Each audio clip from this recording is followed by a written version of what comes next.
Ölürəm sevdim, yazmağa vadar. Sənə qarşı eşqim, məhəbbətim var. Sən də göstər mənə vəfa ehtibar. Unutma sevgilim, unutma məni.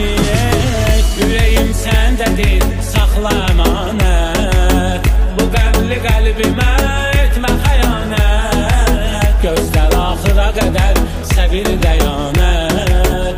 Unutma sevgilim, unutma məni.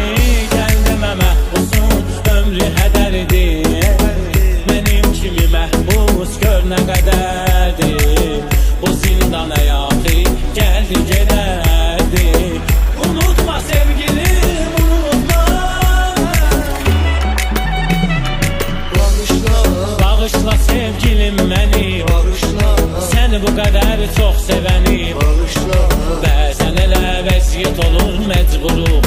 Həsrətə salmışam səni. Bağışla, bağışla, bağışla sevgilim məni. Bağışla, səni bu qədər çox sevəni. Bağışla, bəzən elə vəziyyət olur məcburuq. Həsrətə salmışam səni. Bağışla.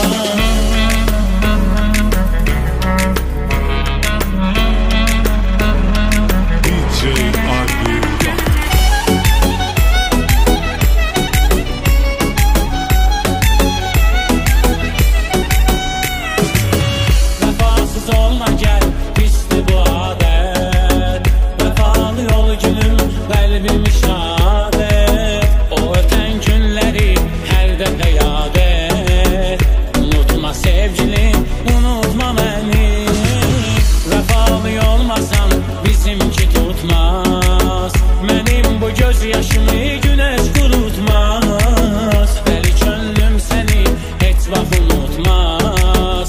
Unutma sevgilim, unutma məni. Gəl demə məhbusun, ömrü hədərdir. Mənim kimi məhbus gör nə qədər